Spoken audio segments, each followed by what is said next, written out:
인사하겠습니다. 샬롬. 반갑습니다. 오늘 말씀의 제목은 그리스도인이 덕목이 되겠습니다. 그리스도인 덕목. 기도 시리즈 19 시리즈 염려하지 말고 기도하라. 1안이 되겠는데요.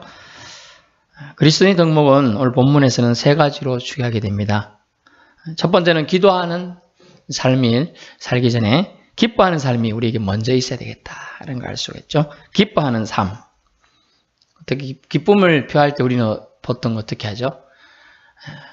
며칠 전에 예전에 했던 인천 아시안 게임에서 한 메달 딴 사람들 쭉 보여주면서 보니까 아주 기쁨의 순간이죠. 금메달 따서 너무 기쁨 나오는 사람들이 눈물 주르르 흘리는 장면들을 봤습니다.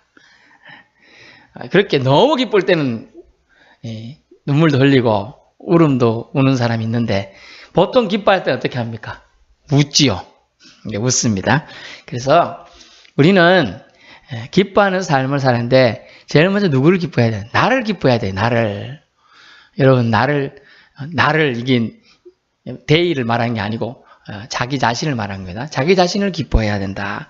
여러분 나를 위해 웃어본 적 있어요? 나 자신을 위해서? 저는 가끔 있어요. 너무 다운되거나 가끔 제가 1년에 한두 번 아픈 경우가 있더라고요. 그때 그걸 보면 제 얼굴이 사람 얼굴이 아닌 거예요. 그럴 때마다 저는 그걸 보고 말합니다. 아우 인간아 사람 얼굴 좀 해라 이러면서 일부러 이렇게 웃는 경우가 있어요. 이렇게 막 웃어요. 웃음을 지어요. 일부러. 나를 위해 웃어야 돼. 여러분 자신을 위해서 웃어야 한다는 겁니다. 그래서 왜냐하면 웃어야 될 이유를 오늘 본문에서는 주 안에서 항상 기뻐하라. 여러분이 주님 안에서 있는 사람인데 웃고 다녀야 되는데 웃지 않는다는 거. 그럼 주님 안에 없는 거라고 밖에 사람들은 다른 사람들 생각한다는 거예요. 여러분이 주님 안에 있다면 여러분이 예수님 믿는다면 첫 번째 증거로 나타나는 것이 뭐냐? 웃음이라는 거예요. 웃음. 기뻐하는 삶. 내가 웃는 생활이 지금 평소에 많이 하고 있는지 아니면 인상 쓰고 일자 눈썹을 많이 하고 있는지를 생각해 보아야 합니다. 그래서 웃는 거 자기 자신을 웃기게 하는 길이 뭐가 있죠? 어떤 사람은 일주일이 행복하려면 머리카락을 잘라봐라. 제일 머리카락. 저는 한 일주일 진짜 자르면 일주일치 기분이 좋아요. 어떤 사람은 한 달을 자기 자신을 기쁘게 하기 위해서는 자기가 좋아하는 걸 해봐라. 여성분들은 쇼핑몰에서 10,000원짜리 정도 선에서 막 사는 거, 그 자기를 좋아하고 즐거워할 수 있는 일이에요. 한 달 내내 볼 동안 즐겁잖아요. 저 같으면 책을 사거든요. 책을 사면 보통 한 달 정도 책을 다 읽으니까 한 달 정도 기쁘더라고요. 자기 자신을 위한 자기를 기쁘게 할 수 있는 뭔가를 만드는 거죠. 저는 예전에 그래서 목회 초년에 시작할 때 파트 사역자 할 때는 뭐 이렇게 페이가 많지가 않지 않습니까? 3, 40만 원 받을 때도 있고 50만 원 받을 때 그럴 때 저는 어떻게 했느냐? 한 달에 한 권씩 성경책을 샀어요. 그래서 제 집에는 각 종류별 번역별로 성경책이 다 있어요. 그러다 보니까 제가 참조할 때 떠오를 때 오늘은 표준세 번역에서 오늘은 쉬운 성경에서 우리말 성경에서 뭐 이렇게 떠오르는 거죠. 그럼 그거 찾아보는 겁니다. 근데 민감한 사람들은 그 단어와 우리가 보고 있는 개역개정판을 비교하면서 하나님 말씀 전하는 걸 원하시고 계신다는 걸 알 수가 있어요. 저는 그래서 그런 소리들을 민감하게 캐치하는 경향이 있어요. 그래서 그 부분과 비교해서 말씀을 전하게 되더라고요. 그리고 좀 더 이제 말씀을 많이 좀 전하다 보니까 이제는 어찌 됐느냐? 이제 한 달에 한 권씩 저 자신을 위한 기쁘게 하는 방법을 그걸 됐겠죠. 주석책을 샀는 거예요. 한 권씩. 주석책이 시리즈로 50권 막 100권 이렇습니다. 한 권에 보통 3만 원, 4만 원씩이에요. 한 권 사기가 사실 저는 설 떨리거든요. 그래서 제가 여기 개청하고 나와서는 한 번도 못 사봤는데 그전에는 매달 한 권씩 샀어요. 그 서점. 그리고 한 달 서점에 한 번 가는 기쁨 그것도 기쁨이거든요. 저는 책을 좋아하니까 책이 제 거 아닌데 서점에 책이 쫙 구경하면 기분이 너무 좋아요. 그래서 2시간, 3시간. 그래서 서점에 여러분 가보면 뭐 느낀 거 없어요? 서점에는 시계가 없다는 거예요. 그럼 시간이 얼마 갔는지 시간이 금방금방 갑니다. 자기 자신을 기쁘게 하는 방법은 저 같은 경우는 제가 좋아하는 책을 산다든지 서점 방문한다든지 이런 거죠. 그런 걸로 자기 자신을 기쁘게 하면 하나님은 하나님의 자녀들이 기쁘게 하는 기쁜 삶을 사는 걸 원하지 막 힘들어 이렇게 하는 걸 원치 않으셔요. 그래서 여러분 자신을 위한 투자라면 투자지만 자기 자신을 웃게 만들어 보세요. 자기 자신을 웃게. 내가 뭘로 나는 웃지? 웃음이 나지? 좋아하는 음식을 한 달에 한 번 정도 먹어본다든가 음식 좋아하는 분들 아니면 뭐 영화 좋아하는 사람 영화 한 번 본다든가 이런 걸 해보는 거죠. 어렵겠지만 한번 한 달에 한 번 힘들면 두 달에 한 번 이렇게라도 주기적으로 자기 자신의 생활을 악센트를 줄 필요성이 있어요. 동기부여를 해줄 필요성이 있다는 거죠. 그래서 내 안에 예수님이 계시기 때문에 내 안에 여러분 안에 애인이 계신데 기쁘지 않아요? 막 기쁨이 생겨야 돼요. 사실은. 안 웃으시는데 애인이 별로 없으시구나. 자기 안에 애인이 있는데 여기 옆에 와서 애인이 돕고 있고 애인이 자기를 이렇게 쳐다보고 있으면 기쁘잖아요. 애인이 자기를 보고 있다고 생각해 보세요. 애인이 자기를 사랑해주는 사람, 나를 가장 이 세상에서 아껴주는 사람, 그분이 날 쳐다보고 있어요. 이렇게 기뻐하는 삶을 살라고 말하고 있습니다. 그래서 나를 위해, 나 자신을 위해 여러분 웃는 기회를, 축복을 여러분 자신에게 주보세요. 그래서 인생을 현재에 사는 게 아니고 미래에 사는 거라고 말한 사람이 있는데요. 그 사람은 푸시킨입니다. 삶이 그대를 속일지라도 절대로 슬퍼하거나 노여워하지 말라.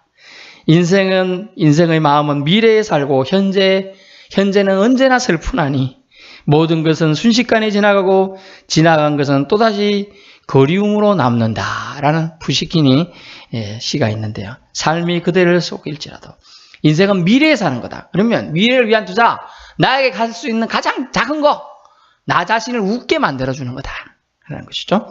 그래서 기뻐하는 삶을 삶은 그리스도인의 덕목이다. 당신이 주 안에 있으면, 여러분이 주님 안에 산다면 기뻐하라. 그것도 어떻게 표현해요? 항상 기뻐하라. 주님이 항상 나와 함께 하시고 동행하시고 애인이 항상 날 따라다니고 날 보호해주고 있는데 기쁨이 일어나야 되죠. 그런 삶을 살면 그리스도인이 최고의 덕목이 되고 다른 사람들에게도 영향력을 끼치는 사람이 된다는 거죠. 두 번째 뭐냐면 관용합니다. 관용하기. 관용을 보이는데요. 그것은 너그러움으로 나타납니다. 5절입니다. 너희 관용을 모든 사람에게 알게 하라. 사람에게 알게 하기 위해서는 그 사람에게 상대편에게 누군가에게 베풀어야 돼요. 관용을. 용서를 해줘야 된대요. 마태복음이 나오지 않습니까?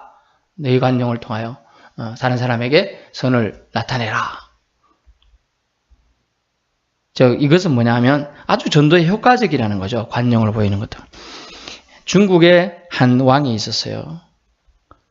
아주 총애하는 신하가 있었습니다. 또 이 왕이 아주 이쁘게 생각하는 왕이니까 황실이니까 여인이 있었어요. 여인이 있었어요. 그래서 어느 날 술이 거하게 되고 이제 왕이 술이 많이 취했다 생각하고 신하가 갑자기 옆에 있던 그 왕의 여인이지요. 우리나라 같으면 뭐라고 합니까? 뭐 희빈 정도 되겠죠. 뭐 그런 사람을 끌어안은 거야. 그래서 이제 아무도 안 보고 술이 다 이렇게 됐다고 생각했는데 끌어안는데 왕이 사실 봤어요. 근데 이렇게 놀랬으니까 그 희빈 여인이 어머나! 어머나! 이렇게 소리쳤어요. 그러니까 사람들이 다 들었죠. 그러니까 놀래고 사람들이 누군가 싶어서 탁 쳐다보려 할 때 왕이 명령을 했어요. 모든 불을 꺼라! 그때 당시엔 촛불이니까 순식간에 꺼졌어요. 그러고 이제 정적이 흘렀어요. 무슨 일이 생겼어. 조용히 흘렀습니다. 시간이 갔습니다. 이제 불을 켜라! 이렇게 정신 차리고 사람들이 이제 막 흩어졌던 사람들이 막 주선수 인나고 이렇게 있습니다. 나중에 알려지는데 자기가 총애하던 신하가 그 여인을 좋아했던 거예요. 끌어안는 거죠. 근데 왕은 그 신하를 용서했다는 증거로 그렇게 일부러 한 거예요. 만약 바로 드러났으면 바로 옆에 있는 사람이 범인일 가능성이 높잖아요. 그래서 그 도망갈 시간 길이 주고 하니까 그 왕의 용서를 깨달은 신하가 그 왕이 죽을 때까지 정말 충성스럽게 섬겼다는 거예요. 그 용서에. 나를 이런 허물도 덮어주고 나도 술김에 그 여인을 그랬는데 그걸 깨닫고 다시는 그러지 않아야 했다. 왕을 진짜 잘 섬겼다는 거죠. 관용은 사람을 얻을 수 있어요. 여러분, 용서는 사람을 얻는 아주 좋은 방법이에요. 기회가 되죠. 다른 사람의 마음을 뺏는 방법, 뺏는다 하면 좀 그렇지만 다른 사람의 마음을 나에게 쪽으로, 나에게 유리한 쪽으로 변화시키는 방법이 관용이고 용서인 거예요. 그리고 용서하는 것은 사실은 아주 좋은 그리스도인 미덕이라는 겁니다. 그래서 성경은 뭐라고 했죠? 70번씩 7번이나 용서해라. 77이 49, 490번입니까? 그러나 주님은 뭐라고 했습니까? 무한대로 용서해라 그랬어요. 무한대로. 인간은 원래 죄 짓는 동물이다. 용서는 신의 영역이다 그랬어요. forgive. 여러분, 내가 죄인으로서 먼저 용서받았기에 용서하는 것은 마땅한 겁니다. 50데나리온 빚진 사람과 500데나리온 빚진 사람이 500데나리온 빚진 자가 먼저 용서받아 놓고도 자신에게 빚진 50데나리온 빚진 자를 용서 못하는 주님 뭐라고 했어요?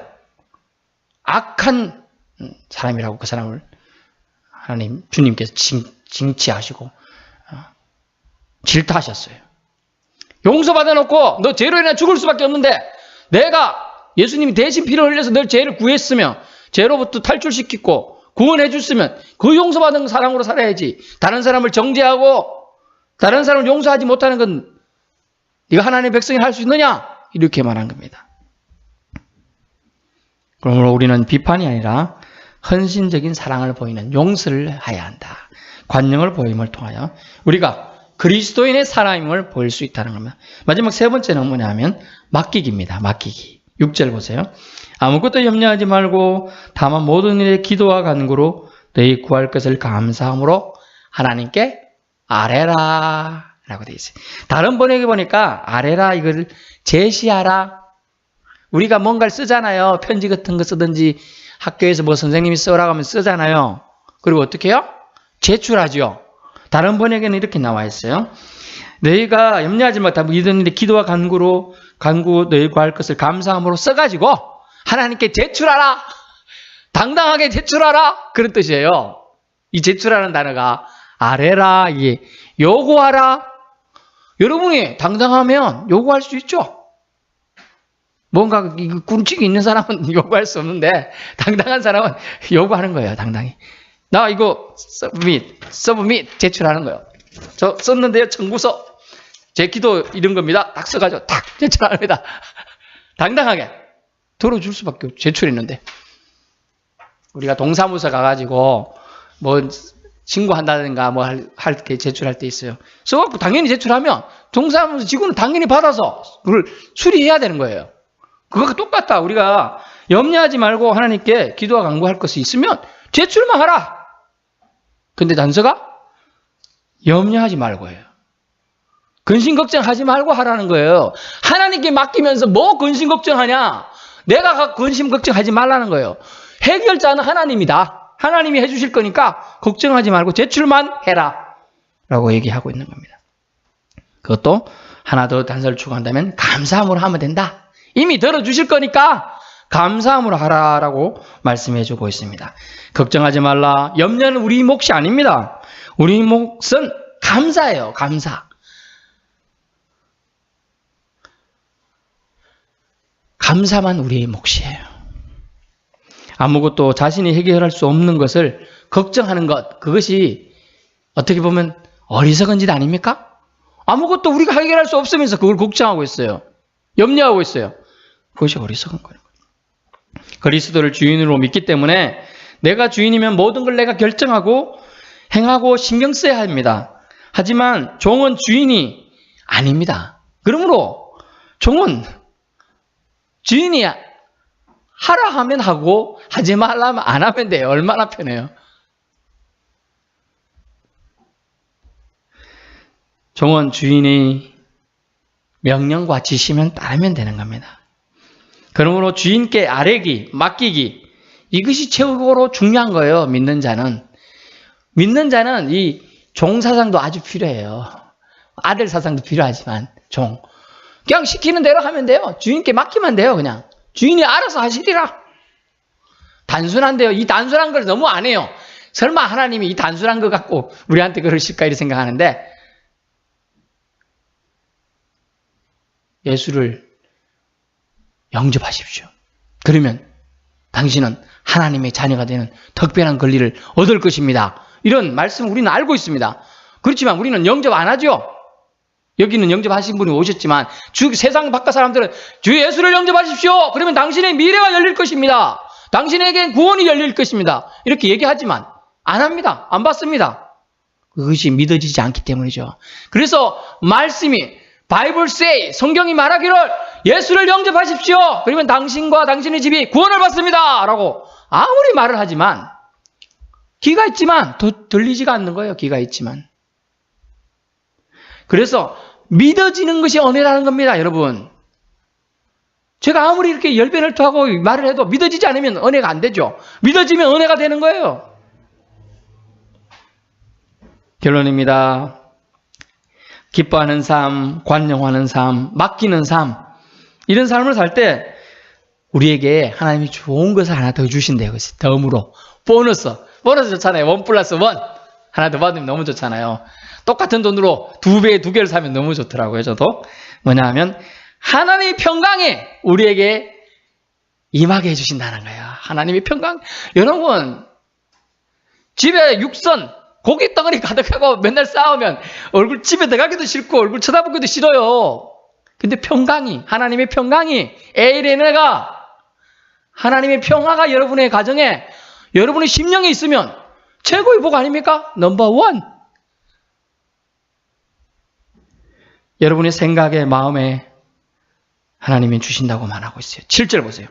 그리하면 모든 지각에 뛰어난 하나님의 평강이 그리스도 예수 안에서 너희 마음과 생각을 지키시리라. 아멘. 그러므로 그리스도 예수 안에서, 이 안에서가 중요합니다. 관련성이 있어야 돼요. 관련성이. 그래서 우리가 믿음이 성장이 되는 거예요. 그리스도 예수 안에서 9절 배우고 듣고 본바를 행하는 믿음을 보여라. 그러면 여러분이 평생에 여러분이 실천하는 믿음을 보이면 평강이 여러분의 삶 가운데 넘치게 하리라. 내게 강 같은 평화, 내게 강 같은 평화, 내게 강 같은 평화 넘치네. 할렐루야. 평강이 여러분의 삶 가운데, 평화가 여러분의 삶 가운데 넘치게 된다는 겁니다. 그러므로 그리스도 예수 안에 있기를 여러분에게 축원합니다. 그러면 여러분 삶 가운데 평화의 하나님께서 함께해 주실 것이다 라는 음성을 듣게 될 것이고 체험하게 될 것입니다. With you, 당신과 함께 하신다는 그 약속입니다. 여러분은 어떤 삶을 살길 원합니까? 그리스도의 덕목, 그리스도에 마땅히 해야 될 거예요. 관용을 보이십시오. 기뻐하십시오. 여러분의 얼굴에 웃음이 많은지, 웃는 날보다는 인상 쓰고 걱정 고민이 빠져 있는 게 많은지. 그러면 지금 여러분은 빨리 거울 앞에 가셔서 얼굴을 억지로 펴보세요. 그리고 웃으세요. 김치 하고 펴보세요. 또는 치즈 하고 펴보세요. 그때부터 시작되는 거예요. 여러분의 삶에 좋은 일들이 일어나기 시작할 겁니다. 여러분의 삶에 웃을 일이 생길 겁니다. 좋은 일들이 시작될 거예요. 왜? 주님 안에 여러분이 있기 시작하겠다고 결단했다는 뜻이기 때문에 주님 안에서 주시는 주님의 축복이 여러분의 삶 가운데 나타나게 하신다. 그것은 첫 번째로 오는 것이 평화로 옵니다. 평강으로 주시겠다. 평안한 게 좋습니다. 평강한 게 좋아요. 여러분 주위가 평화로운 게 제일 좋아요. 무슨 분주한 일이 생기면 여러분이 하고자 하는 거 한 개도 제대로 할 수가 없어요. 당장 여러분 주위에 누가 한 명이 부고가 났다. 어떻게 돼요? 믿음이 깨져요. 그게 가든지 뭔 일을 하든지 어쨌든 간에 믿음이 깨져요. 또 충격이 와요. 머릿속에. 그런 일이 생기는 겁니다. 그러므로 그리스도의 덕목은 주님께서 오늘 기뻐하라고 말씀했습니다. 기뻐하십시오. 다른 사람에게 관용을 보이라고 하셨습니다. 예수님이 용서하셨듯이 용서하십시오. 그리고 감사함으로 맡겨라. 너는 내 아들이다. 나의 종이다. 걱정 염려 말고 나에게 맡기기만 해라. 맡기는 믿음을 보여라. 그러면 내가 주리라 라고 말씀했습니다. 이 주님이 주시고자 하는 축복들을 당신에게 여러분에게 주신 요구하시는 덕목들을 실천함을 통하여 다 받아 누릴 수 있기를 예수님으로 축원합니다.